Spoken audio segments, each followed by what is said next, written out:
family? It's me, your favorite brother, your favorite cousin, your favorite friend, your best friend's best friend. It's me, Dr. Larry. What's up? I hope all are doing well. Today I got an interesting video for you today. Of course, I have a mukbang. I was actually a seafood one because last night we ate seafood for dinner and I had a little bit left over, so I just said I'll eat it for lunch. I'm also drinking me a thirst quencher, the cherry one, glazer. It's my favorite. That and fruit punch. You know, we all like fruit punch. And of course, so I'm just gonna have like a little short story time and eat and talk as I eat. For those who wonder what I'm seasoning my food with, seafood, Old Bay seasoning. I think it's one of the best. Of course, me being from Louisiana, you know I love Creole seasoning. But one thing I will say is I love the taste of Old Bay seasoning for seafood specifically. It's just delicious. So anyway, I hope all y'all doing well. Y'all know, follow me on social media at Dr. Larry Smith on Facebook and on Instagram. You can also subscribe to the channel. That is interesting. You know, that's what I want you to do. I want y'all to subscribe to the channel, like the videos, follow me on social media, like I said, encourage other people to subscribe. We're trying to build a community here of love and encouragement, of life coaching. You all know I'm a life coach, and so I like to help people, specifically African American males, deal with the trauma that they're dealing with. That's my passion, so go ahead, subscribe, tell a friend, tell them to subscribe, and let's build our community. I want it to be a big, powerful community. So anyway, today is a pretty interesting day for me. Interesting and part somber. Yesterday marked the 1-year anniversary of me losing my mother. My mom had congestive heart failure. She had it for a few years, and eventually she succumbed to it, as most people do, because you guys know that there isn't a cure. So of course, yesterday was a pretty tough day. And actually, the seafood was my mom's favorite food. You know, she loved it. As you guys know, I grew up in Louisiana, in the heart of Cajun Creole country. And one of our things is seafood. And my mom, born and raised there as well, loved it. It was her favorite thing. I got all kinds of stuff, y'all. I have crab legs, snow crab legs, shrimp, corn, potatoes, and sausage. But yeah, so my mom loves seafood, and so today I just wanted to just, you know, reminisce, you know, because I miss her, and I miss her dearly. Me and my mom were pretty close. I say this, but just in shade. But I think I was her favorite child. My siblings might not want to hear that, but I feel like I was. But I think all children feel like they're their parents' favorite children, especially if they're their favorite. If their parents, they love their parents the way I love my mom. And it's not a day I go when birthdays come around. She just had a birthday February 8th, and she died April 21st on Easter in 2019. I always think about her. And she's with me, you know, in spirit always. But it's nothing like being able to pick up the phone and say, "Hey, Ma, how you doing? I love you." Or to hear her complain or fuss or any of that. Most of you guys may have known my story. And I may even do a whole video telling you my story. Because there's a reason why I'm a coach. There's a reason why I do what I do. Part of my reason is because I didn't have a really easy upbringing. I suffered abuse, physical abuse. I lost my virginity unwillingly at 8. And, you know, and then a similar thing happened to me years later. And in the middle, there was more abuse. Physical, sexual, emotional, mental. But the constant was my mom. The constant was my mom, you know. She had me at a fairly young age. And so as me and my siblings, there's 4 of us, as me and my siblings grew up, I believe my mom was growing up too. And no, I don't use gloves. And though some of y'all thinking, He don't use gloves, and that's a lot of salt. And guess what I say? I'm minding my business. Like Tabitha Brown say, I'm minding my business. But my mom was growing up as we were growing up. And so a lot of the things that happened, you know, she made mistakes, as some parents did. But when it's your mom, you kind of have this understanding. At least I know a lot of boys do. Sometimes daughter-mother relationships can be a little weird. And my mom and my sister did have a weird relationship. But I think sometimes you just kind of look over stuff like that, and you just love your parent. And I loved my mom with every being of my fiber. And I can look past a lot of the stuff, because a lot of times my mom would confide in me about things that you really shouldn't be telling children. But she trusted me, and she knew I was strong enough to handle it even as a kid. And so she grew up with me, and therefore an interesting development for my development to be interesting. But I can remember, you know, the meals. Like my mom and parents would invite people over, and you know, we have friends over, and we make these big meals of good food. My mom taught me how to cook, and so everybody who knows me know one of my things to do is cook. I mean, kneel up a little bit because trying to get comfortable when I'm hungry, right?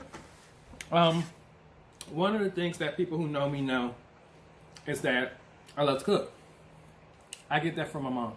You know, I get that from my mom. She taught me pretty much how to cook everything.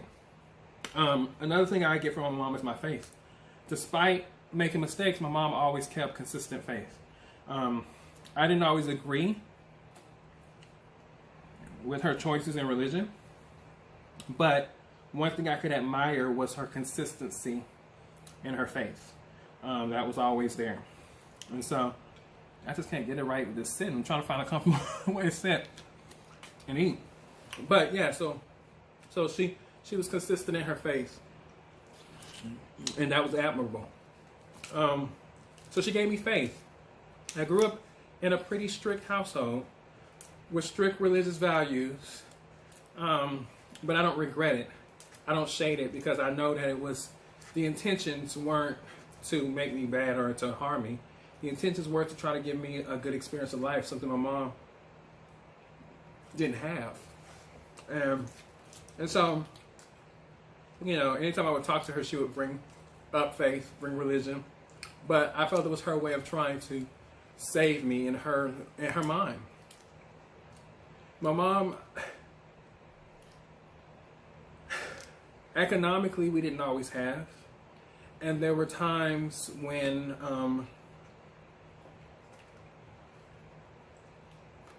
I'd watch her go without eating and say, oh no, I can remember vividly this time. We were living in Savannah, Georgia, because, you know, her and my dad had separated. And my mom had only enough money to buy food to feed us. She only had enough money. Her food stamps hadn't come in. She had what she had. And she bought food, and we were eating and just tearing it up. And then I looked over the table, and I noticed my mom wasn't eating. And I said, Mom, I said, are you hungry? And she said, oh no baby, eat. I'm not hungry. And she wasn't gonna eat, and she was sitting there sucking her thumb, because my mom sucked her thumb, well, probably until the last moment of her life.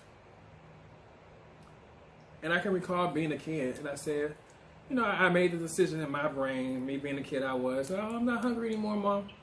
I'm full. Leaving food on the table, leaving food on the plate, knowing good well that I wanted my food, but my mom needed to eat too. And so I gave it to her. And she ate it, and I was just happy my mom had something to eat. But that was the kind of sacrifices that she made. You know, like I said, she didn't always do things, you know, what we would quote on say right, but she did what she knew. She did what she knew how to do. And so that's why I don't have any animus or hard feelings for her, towards her, because I knew she did all she knew how to do. When she was given, she gave as much of it as she can. And we didn't always show appreciation to it. I didn't always show appreciation to it, but as an adult, I know. As an adult, I know what it was that she was given.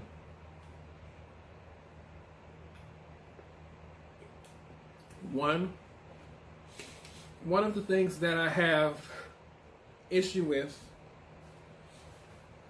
that I you know, that bothers me, is my mom had a hard life. You know, she grew up abused because of what she looked like. She was dark skinned and her other sisters weren't, and brothers weren't. And she got married and had bad relationship after bad relationship after bad relationship. My dad was abusive, all kinds of things. And only for her to get sick and die early. My mom was young. My mom was barely in her 50s, 56. And for her to die young and not ever having to ever have the best life that she could have. So for me, that's what hurts me the most. Of course, I don't want her to suffer no more. She was suffering, and I rather her transition than to continue to suffer. But I just feel like she never had the life. And I know some people say, well, you don't know what she had. And I'm like, but I wanted more from my mom. She deserved more than she was given. And taken too soon before she even got a chance to find some shred of joy in life. Which sometimes made her pessimistic. But anybody who knew my mom knew, despite the pessimism, she always had a smile on her face. That's one of the things they said at her funeral. People would say, you know, Denise, you know, no matter what, she always had a smile on her face. And that resilience was still there for her to find some shred of happiness given what she was given. You know, so what I would say is love those in your life.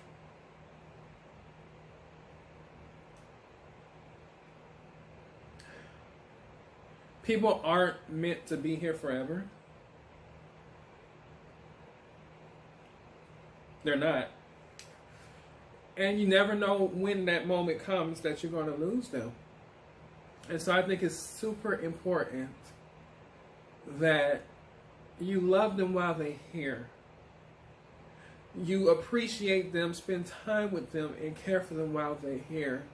Because when they're not here, the desire to do so becomes a painful thing. I can say that from my own experience. I miss my mom every day. All I have now left of her are pictures and a voicemail she left me 3 days before she died, telling me she loved me.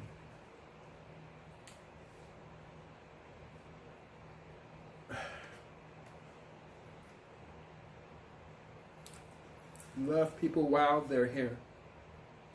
Appreciate people while they're here. Because you never know when they're not going to be here and you won't be able to. My mom was a good woman.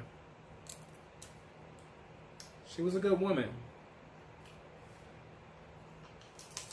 You know, I don't just say that because she died. I've always thought my mom was a good woman. I thought, like I said before, all of us, including her, had character flaws. But at the end of the day, her love for her kids was unmistakable. And when she was in a relationship, she was loyal. And she gave her all up until she couldn't no more. She was given up until the day she died. And I think a lot of times we don't want to be like our parents.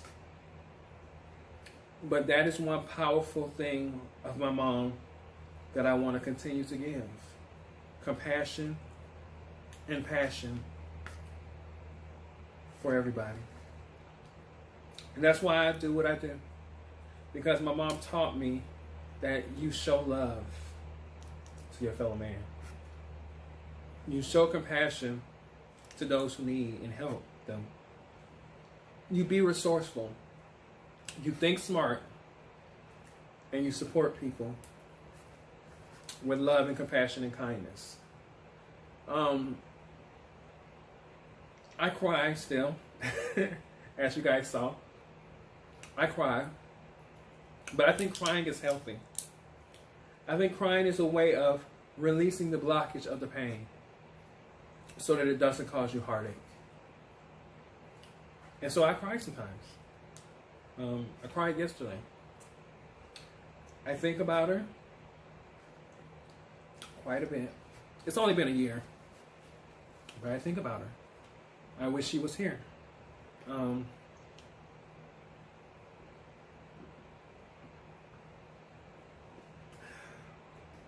But I think it's important that I value the memories that I have.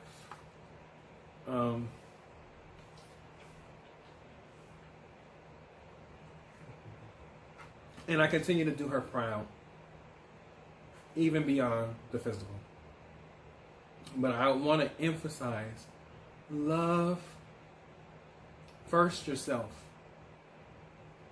You can't love anybody else unless you love yourself. Don't spend this lifetime trying to find your happiness. Find it. Do what makes you happy. Do what you love. Be the person you want to be. Don't let any societal, religious, personal, mental, whatever, relationship stop you from being who you are. Love yourself and live authentically. That is something I wish for my mom. That is something I want for you. 2, love those around you, because there's no guarantee that they're going to be here forever. So give them all the love and the energy, compassion, and passion that you can muster up right now so you don't have to regret it later. And lastly, continue to thrive. Be the best you that you can possibly be. So I don't want to keep y'all. I know it seemed a bit depressing today, but I wanted to get on there and do a tribute to my mom. I wanted to eat the food that she would love. I wanted to think about her. Normally she would have something else, and normally, truth be told, I would too. You guys know, beer or something. But celebrate life. Love life. I love you. I want to be there for you. Reach out to me at Dr. Larry Smith at liveforyoucoaching.com. Dr. Larry Smith on Instagram and on Facebook. Hit me up and let's grow. Let's make ourselves better. From this point on, let's be the best we can be, not just to ourselves, but to each other, so that we can change the world. I love you. I love you, and I'll be right here with you at the table in the next video. Good night. I love you guys.